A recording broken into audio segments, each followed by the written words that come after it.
बिस्मिल्लाहिर्रहमानिर्रहीम। अस्सलाम वालेकुम। उम्मीद है आप तमाम स्टूडेंट खैरियत से होंगे। अल्लाह पाक आपको खैरियत से रखे और इम्तहानात में अच्छे मार्क्स से कामयाब करे। डियर स्टूडेंट्स, इस वीडियो से पहले मैंने आप लोगों के साथ फर्स्ट ईयर स्टैटिस्टिक यानी 11th क्लास की स्टैटिस्टिक की बुक के जो चैप्टर 1 और 2 थे बेटा, उन दोनों के मोस्ट इंपॉर्टेंट शॉर्ट क्वेश्चंस के आंसर डिस्कस किए थे। इस वीडियो में बेटा चैप्टर नंबर 3 के आंसर डिस्कस करेंगे। ये वीडियो पंजाब के तमाम बोर्ड्स के स्टूडेंट्स के लिए बहुत ज़्यादा अहम है, इसलिए वीडियो को लास्ट तक देखिएगा ताकि आपका ज़्यादा से ज़्यादा फ़ायदा हो सके। और चैनल को सब्सक्राइब कर लें, बेल आइकन के बटन को प्रेस कर लें ताकि आपको हमारी आने वाली तमाम नई गेस्ट पेपर्स और पेपर पेज स्क्रीन्स की वीडियो अपडेट बआसानी मिल सके। तो बेटा स्टार्ट करते हैं। ये हमारे पास है चैप्टर नंबर 3। चैप्टर नंबर 1 और 2 को हमने डिस्कस कर लिया हुआ। उन दोनों की वीडियो बेटा मैंने अपलोड कर दी हुई है पहले से ही। अगर बेटा किसी बच्चे को नहीं मिलती तो आपने मुझे बताना है, मैं इंशाल्लाह जो है वो कमेंट्स बॉक्स में उनको जो है वो लिंक सेंड कर दूंगा, तो आप उनको भी अच्छे से तैयार कर लेना। ये चैप्टर नंबर 3 मोस्ट इंपॉर्टेंट है, मेजर ऑफ लोकेशन। इसका नाम बेटा जो है, इस चैप्टर का नाम मेजर ऑफ लोकेशंस भी है। इस चैप्टर का नाम बेटा सेंट्रल टेंडेंसी भी इसको कह सकते हैं, इसको एवरेज भी कह सकते हैं। तो ये बेटा जो है इस चैप्टर को आपने अच्छे से तैयार करना है। स्टार्ट करते हैं बेटा। इस चैप्टर का जो मोस्ट इंपॉर्टेंट फर्स्ट वाला जो हमारा शॉर्ट क्वेश्चन है वो है व्हाट इज़ एवरेज या what is meant by central tendency. ये एक ही क्वेश्चन है बेटा। यहाँ पे ये लिखा होता है what is measure of location, तो फिर भी बेटा आंसर सेम ही होना था, क्योंकि सेंट्रल टेंडेंसी, एवरेज और मेजर ऑफ लोकेशन तीनों बेटा एक ही चीज़ को कहते हैं।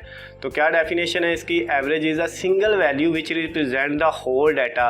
आपके पास जितना भी डाटा है, एवरेज बेटा उसकी एक सिंगल वैल्यू होती है। डाटा जितना भी दिया हो बेटा, हम उस सारे डाटा से सिर्फ एक वैल्यू निकालते हैं, उस सब को जमा करके टोटल पे डिवाइड करके, तो उसको बेटा हम क्या करते हैं, जब सारी वैल्यूज़ को जमा कर लेते हैं और उसकी तादाद पे डिवाइड कर लेते हैं तो हमारे पास एवरेज बन जाती है। Average is also called measure of central tendency और मेजर ऑफ लोकेशन। तो ये बेटा आपके पास इसके दो नाम हैं। एवरेज की कौन कौन सी किस्में हैं? अरिथमेटिक मीन को भी बेटा एवरेज कहा जाता है, ज्योमेट्रिक मीन को भी एवरेज कहा जाता है, हार्मोनिक मीन को, मीडियन को और मार्ड को। ये 5 किस्में हैं बेटा किसकी? एवरेज की, सेंट्रल टेंडेंसी के या मेजर ऑफ लोकेशन की। तो उसके बाद जो क्वेश्चन नंबर 2 है हमारा बेटा चैप्टर नंबर 3 का मोस्ट इंपॉर्टेंट, ये है define arithmetic mean. Arithmetic mean की क्या डेफिनेशन है? Sum of all value in data divided by number of values is called arithmetic mean. यानी अरिथमेटिक मीन की डेफिनेशन ये है कि आपके पास बेटा जितने भी डाटा की वैल्यूज़ हैं उन सब को जमा करें और उनकी तादाद पे डिवाइड कर दें। जैसे ये इसका फार्मूला दिया हुआ है, हमारे पास जितनी भी वैल्यू हैं x1, x2, x3, x4 so on बेटा, जितनी भी हैं, 3 है, 4 है, 5 है, 10 हैं, तो 10 को ऐड करके 10 पे डिवाइड कर दो। 10 की 10 वैल्यूज़ को आपस में जमा करो, जो आएगा उसको उनकी तादाद 10 पे डिवाइड कर दो। 5 है तो 5 की 5 वैल्यू को ऐड करो और उनकी तादाद पे डिवाइड कर दो। तो ये बेटा आपके पास अरिथमेटिक मीन आ जाती है। उसके बाद कहता है अरिथमेटिक मीन को बेटा कंप्यूट करने के जो मेथड है, अरिथमेटिक मीन को हम किस किस मेथड से जो है वो कैलकुलेट कर सकते हैं। तो अरिथमेटिक मीन को बेटा कैलकुलेट करने के 3 मेथड हैं। पहला डायरेक्ट मेथड, दूसरा है अज्यूम मीन मेथड और तीसरा बेटा स्टेप डेविएशन मेथड। ये 3 मेथड है आपके पास जो है अरिथमेटिक मीन को फाइंड करने के। उसके बाद बेटा define weight arithmetic mean. Weighted arithmetic mean किसे कहते हैं?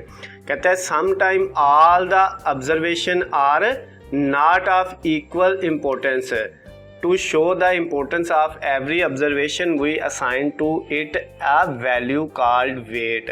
कहता है बेटा बाज़ औक़ात आपका जो डाटा दिया होता है उसमें सारी की सारी जो वैल्यूज़ होती है ना डाटा की, 5, 10, 15 जितनी भी होती हैं, वो सारी की सारी इंपॉर्टेंट नहीं होती है हमारे लिए।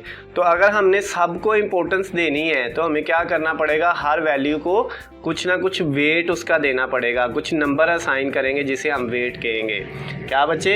हमारे पास डाटा के अंदर जितनी वैल्यूज़ होती हैं उन सब की इम्पोर्टेंस इक्वल नहीं होती, किसी की कम होती है, किसी की ज़्यादा होती है। तो सबको इम्पोर्टेंस देने के लिए हम उनको वेट दे देते हैं। जिसको हम वेट का नंबर ज़्यादा वैल्यू देंगे उसकी इम्पोर्टेंस ज़्यादा होगी, जिसको वेट कम देंगे, वैल्यू कम देंगे, उसकी बेटा इम्पोर्टेंस कम होगी। और वेट फाइंड करने का फार्मूला क्या है? फार्मूला अरिथमेटिक मीन वाला ही है, x1 + x2 + x3 + x4 so on. और डिवाइडेड बाय बेटा W1 plus W2 plus W3 so on. W1 2 ये वेट है, तो ये बेटा ऊपर जो आपके पास x1 x2 और x3 था, इसके साथ आपने x1 पहली वैल्यू तो उसको वेट दे दिया W1, उसकी कोई भी इंपॉर्टेंस उसको वैल्यू दे दी। इसी तरह x2 को W2, x3 को W3, इन सब को बेटा आपने जो इंपॉर्टेंस दी होगी, वैल्यू दी होगी, उनसे मल्टीप्लाई करना है और नीचे बेटा W1 plus W2 plus W3 उन पे जो है आपने डिवाइड कर देना है। जितनी भी होंगी, अगर 4 वैल्यू तो W4 भी आएगा, अगर 5 होंगी तो W5 भी आएगा, अगर 10 होंगी तो W10 तक आएंगी। उसके बाद बेटा इस चैप्टर का जो 5वां मोस्ट इंपॉर्टेंट शॉर्ट क्वेश्चन है वो है enlist 3 advantages of arithmetic mean. Arithmetic mean के 3 फ़ायदे। पहला फ़ायदा बेटा कहता है fast and easy to calculate, इसको फाइंड करना बहुत ज़्यादा आसान है और इसको हम बड़ी जल्दी जो है वो कर सकते हैं, जो है फाइंड कर सकते हैं, कैलकुलेट कर सकते हैं। उसके बाद दूसरा easy to work with and use in further analysis, कहता है इसके ऊपर काम करना आसान होता है, इसको मज़ीद एनालिसिस में इस्तेमाल आगे भी किया जा सकता है। तीसरा बेटा इसका it is simple to understand, इसको समझना आसान है। चौथा बेटा it is most popular and stable average, और एवरेज की सबसे बेटा ज़्यादा इस्तेमाल होने वाली किस्म है अरिथमेटिक मीन, और ये सबसे ज़्यादा स्टेबल भी होती है, बेहतर भी होती है। ये बेटा 4 इसके फ़ायदे हैं, इनमें से कोई से 3 आपने लिख लेने हैं। नेक्स्ट बेटा अगर हम क्वेश्चन देखें तो उसमें कहता है 6 वाले में the mean of 10 number is 8 if n 11th number is added. अगर बेटा 10 नंबर की मीन जो निकालें तो वो 8 आती है, अगर उसमें अंदर जो है एक 11वां नंबर ऐड करते हैं तो फिर वो 8 की बजाय उसकी जो है वो मीन की वैल्यू कितनी आती है 9। तो आपको कहता है बताएं जो हमने 11वां नंबर ऐड किया है वो कौन सा नंबर था। तो बेटा इसका फार्मूला मीन का ये होता है, ये हमें सामने नज़र आ रहा है मीन का फार्मूला जो है ये बेटा, इसमें कहता है मीन इक्वल किसके होता है समेशन x ओवर, ये बेटा इसका फार्मूला ये जो यहाँ पे दिया हुआ है समेशन x ओवर n। ये बेटा समेशन x है, वैल्यू सबको ऐड करना है और n उनकी तादाद है। ये बेटा मैंने इसको जो है वो हाईलाइट कर लिया है। अब ये देखिए ज़रा, इसमें बेटा ये समेशन x को सिग्मा x भी कहते हैं। नीचे अब मीन की जगह वैल्यू क्या है, पहले कितनी बेटा मीन की वैल्यू थी 8 थी, तो हमने मीन की जगह ये 8 रख दिया। उसके बाद सिग्मा x की वैल्यू हमारे पास नहीं है तो इसको हमने ऐसे ही लिखा रहने दिया, जो सिग्मा x है इसको बेटा ऐसे लिखा रहने दिया। डिवाइडेड बाय n, हमारे पास कहता था द मीन ऑफ 10 नंबर की तादाद कितनी है 10, तो हमने उसकी जगह 10 रख दिया। अब ये 10 जो है राइट साइड पे डिवाइड हो रहा है तो लेफ्ट साइड पे जाके मल्टीप्लाई होगा और राइट पे क्या बाजेगा बेटा सिग्मा x ही बाजेगा। उसके बाद फिर 10 और 8 को मल्टीप्लाई करेंगे तो 80 हो जाएगा, तो सिग्मा x का आंसर क्या आ गया 80। ये पहले वाला बेटा ये यहाँ से यहाँ तक जो था वो उसका आंसर क्या आ गया 80।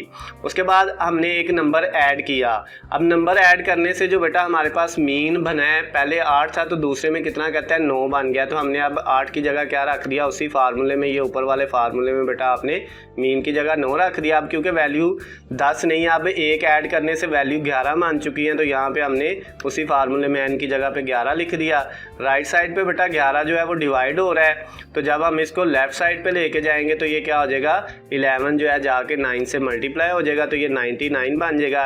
एक बेटा सिग्मा x की वैल्यू 99 आई है और दूसरी कितनी आई थी 80, यानी पहले वाले का बेटा आई थी 80 और दूसरे वाले की जो आई है वो कितनी आई है, इस वैल्यू की बेटा आपके पास इसकी 99 आई है। अब हम इन दोनों में फ़र्क देखते हैं कितना आया है। जब वैल्यू ऐड करने से पहले 80 आई थी, वैल्यू ऐड करने के बाद 90 आई है, तो बाद वाली में से पहले वाली माइनस कर ले, कितने का फ़र्क आया 19 का। तो ये 19 जो है ये बेटा हमारे पास हमारा वो वाला नंबर है जो हमने 11th वाला उसके अंदर ऐड किया है। उसके बाद बेटा नेक्स्ट जो हमारा क्वेश्चन है question number 7, most important question बेटा, इसमें क्या कहता है sum of 10 values is 500 what will be arithmetic mean. 10 value को जमा करें तो कितना आता है 500 और उसके अरिथमेटिक मीन की वैल्यू बताएं। अभी हमने अरिथमेटिक मीन का फार्मूला बेटा पढ़ा है sum of all values divided by n।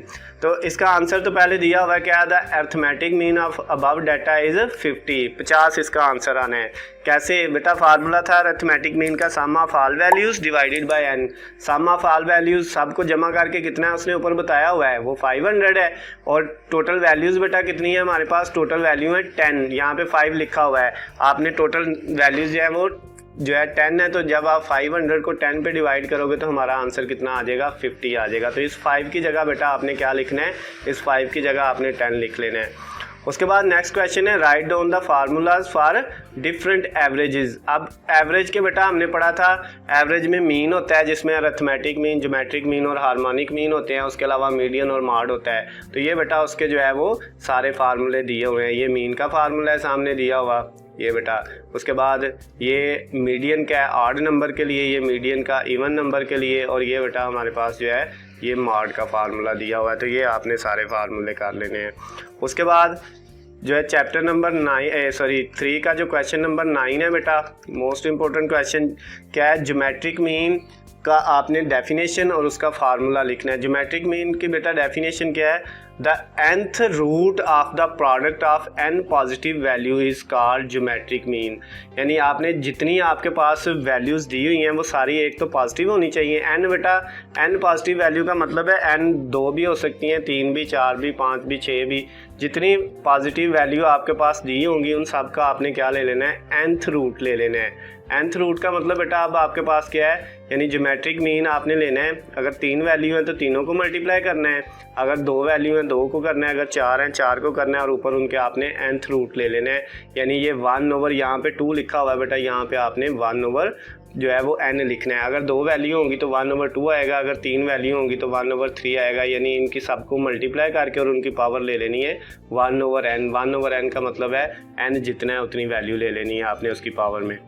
Next बेटा हमारे पास जो है क्वेश्चन नंबर 10 है। इसमें कहता है अरिथमेटिक मीन आपको दिया हुआ है 80, उसके बाद हार्मोनिक मीन दिया हुआ है 60 और ज्योमेट्रिक मीन आपने फाइंड करना है। तो बेटा इसके लिए ये थोड़ा सा लेंथी है, इसको समझने की कोशिश करते हैं। अरिथमेटिक मीन का फार्मूला होता है आपके पास a + b/2। तो अब बेटा इसके अंदर आपने अरिथमेटिक मीन की जगह आपने क्या वैल्यू पुट कर दी, 80, क्योंकि अरिथमेटिक मीन किसके इक्वल है, 80 के। फिर बेटा a + b/2 वैसे ही आ गया, ये 2 इधर राइट साइड पे डिवाइड हो रहा है तो लेफ़्ट पे आके क्या हो जाएगा, मल्टीप्लाई। अब जब बेटा ये मल्टीप्लाई होगा तो आपके पास क्या आएगा, मल्टीप्लाई इसको करेंगे तो आपके पास बेटा वैल्यू जो आएगी वो आएगी 2 को 80 से मल्टीप्लाई करेंगे तो 160 आ जाएगी। तो a + b का आंसर आ गया 160। ये बेटा हमने इसको कह दिया ये हमारे पास इक्वेशन नंबर 1 है। उसके बाद हमने हार्मोनिक मीन का फार्मूला लगाया। हार्मोनिक मीन का फार्मूला बेटा हमारे पास होता है 2ab/a + b। ये फार्मूला बेटा हार्मोनिक मीन का। अब हार्मोनिक मीन की भी उसने वैल्यू हमें ऊपर दी हुई थी कि हार्मोनिक मीन जो है वो किसके इक्वल है, 60 के। तो हमने हार्मोनिक मीन की जगह भी क्या रखा बेटा, 60 रख लिया। अब इक्वल के दूसरी साइड पे 2ab/a + b था। a + b की वैल्यू यहाँ पे हमने इक्वेशन 1 में क्या निकाली है, 160। तो वहाँ पे a + b की जगह बेटा हमने 160 पुट कर दिया।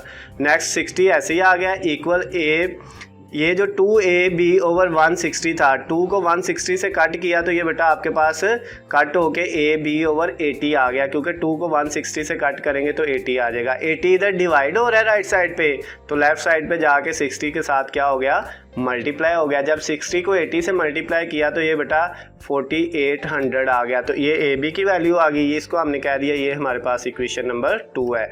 अब बेटा अब हमने क्या किया, इन दोनों इक्वेशन को इस्तेमाल करके हमने मैथ के अंदर चैप्टर जो है आपके जो है क्लास 9th के अंदर हमने फार्मूला पढ़ा था a + b का स्क्वायर, ये बेटा पावर 2 का मतलब है स्क्वायर, माइनस a - b का square is equal to 4ab। ये फार्मूला पड़ा था। इस फार्मूले के अंदर बेटा हम वैल्यू पुट करते हैं। a + b की जगह हमने क्या वैल्यू निकाली थी, ये ऊपर इक्वेशन 1 में 160, ये बेटा हमने उसकी जगह पुट कर दी। उसके बाद उसकी पावर कितनी ले ली, 2। फिर माइनस a - b की वैल्यू हमारे पास नहीं है, इसको ऐसे लिख दिया। फिर 4 और उसके साथ बेटा AB था, 4ab की वैल्यू इक्वेशन नंबर 2 में है 4800, वो 4 के साथ मल्टीप्लाई कर दिया। उसके बाद बेटा देखें जब 160 की हमने पावर 2 ली तो ये आया 25600 माइनस जब हमने 4 को मल्टीप्लाई किया 4800 से तो ये बेटा आया 19,200 आएगा। तो ये बेटा जो 19,200 है ये इस साइड पे था राइट साइड पे, इसको जब आप लेफ़्ट साइड पे लेके आए तो माइनस हो गया, और जो a - b का स्क्वायर लेफ़्ट साइड पे था वो राइट साइड पे आके इधर क्या हो गया, प्लस का हो गया। फिर उसके बाद हमने 25,600 में से 19,200 माइनस किया तो ये आ गया बेटा 6400 यानी 6,400 और इक्वल के दूसरी साइड पे है a माइनस बी का स्केयर। अब दोनों तरफ स्केयर रूट ले लिया, जजर ले लिया, तो बेटा ये ए बी का आंसर किसके इक्वल आ गया 80 के। तो इसको हमने इक्वेशन नंबर 3 कह दिया। अब हमने इक्वेशन नंबर 1 और 3 को ऐड किया, यानी a प्लस बी ऐड हुआ a माइनस बी में और 160 को ऐड किया 80 में। तो जब बेटा इन दोनों को ऐड किया प्लस माइनस किया तो वहाँ से हमारे पास a b की वैल्यू आएगी, a की 120 आ जाएगी और b की 40 आ जाएगी। ये आप लोगों को करना आता है, दोनों इक्वेशन को सॉल्व करके वहाँ से a b की वैल्यू निकालनी है। a b की वैल्यू निकाल ली, उसके बाद बेटा अब हमने ज्योमेट्रिक मीन का फार्मूला लगाना है। अभी ऊपर हमने ज्योमेट्रिक मीन की डेफिनेशन भी की थी। वो बेटा दो वैल्यूज़ हैं a और b, तो आपने a और b को मल्टीप्लाई करना है और उनके ऊपर जो है आपने पावर 1/2 ले लेनी है। पावर कितनी लेनी है बेटा 1/2, ये 2 नहीं लेनी 1/2। तो इन दोनों को a की जगह वैल्यू रखी 120, उसके बाद b की जगह वैल्यू रखी 40, ये दोनों निकाली हैं हमने दोनों को ऐड करके और इनकी पावर ले ली 1/2। जब बेटा इन दोनों को ऐड कर मल्टीप्लाई करेंगे तो ये आएगा 4800 और उसकी पावर 1/2 लेंगे, जजर लेंगे उसका, तो ये आंसर हमारे पास आ जाएगा 69.28। तो ये बेटा आपका क्वेश्चन नंबर 10 का भी आंसर आ गया। उसके बाद बेटा क्वेश्चन नंबर 11 की बात करते हैं। क्वेश्चन नंबर 11 में कहता है what is the median letter of the word frequency. Frequency word का मीडियन लेटर क्या है? तो इसका मीडियन लेटर है बेटा हमारे पास यू कैसे आता है? मीडियन का फार्मूला होता है n+1 ऊपर TH और डिवाइडेड बाय 2, n+1/2। n की जगह बेटा ये टोटल वैल्यूज़ अगर फ्रीक्वेंसी के नंबर काउंट करें ना, FRE 3 ये हो गए, QE 3 ये हो गए, NCY 3 हो गए, 9 हो गए। तो 9+1 कितना हो जाएगा बेटा? ये 10 हो जाएगा। 10 को जब 2 पे डिवाइड करेंगे तो 5। अब 5 का मतलब ये है कि ये फ्रीक्वेंसी के अंदर जो है पहली 4 वैल्यूज़ को छोड़ के जो 5वें नंबर पे वैल्यू है वो कौन सी है? U वाली। तो इसका मतलब हमने वो 5वीं वैल्यू रख देनी है। तो हमारे पास मीडियन का आंसर क्या आ गया? U आ गया। उसके बाद बेटा नेक्स्ट वाला क्वेश्चन है define the term mod. Mod की तारीफ करें। आपके डाटा के अंदर जो वैल्यू ज़्यादा दफ़ा फ्रीक्वेंट वैल्यू हो, ज़्यादा दफ़ा रिपीट हो, ज़्यादा दफ़ा आए, उसको हम क्या कह देते हैं? उसको मॉड कह देते हैं। जैसे बेटा इस वाले क्वेश्चन में क्या कहता है, आपको एक एग्जाम्पल मैंने दी हुई है। इस एग्जाम्पल बेटा वैल्यूज़ चेंज हो सकती हैं, ये याद रखिएगा। ये एग्जाम्पल दी हुई है, इसमें अगर हम काउंट करें बेटा इस एग्जाम्पल में, तो इस एग्जाम्पल में देखें हमारे पास ये जो 2 है ये 1 दफ़ा, 2 दफ़ा और ये 3 दफ़ा आ रहा है, और ऐसी कोई वैल्यू नहीं है जो 3 दफ़ा आ रही हो। तो इसका मतलब ये है 2 जो है वो ज़्यादा दफ़ा आ रहा है, तो ये हमारे पास क्या है? ये मोस्ट फ्रीक्वेंट वैल्यू है। तो 2 जो होगा वो हमारा बेटा मॉड होगा। उसके बाद क्वेश्चन नंबर 13 की अगर बात करें तो बेटा क्वेश्चन नंबर जो 13 है उसमें कहता है if mode is equal to 15 and mean is equal to 10.5 find median. Mode और मीन दिया हुआ है, मीडियन फाइंड करना है। ये फार्मूला होता है बेटा इन तीनों के रिलेशनशिप का। Mode is equal to 3 median -2 mean. तो इसमें बेटा आपने ये फार्मूला लगाया और इसमें बेटा मॉड की जगह आपने वैल्यू ऊपर दी हुई है 15 ये वाली, तो ये आपने पुट कर दी मॉड की जगह।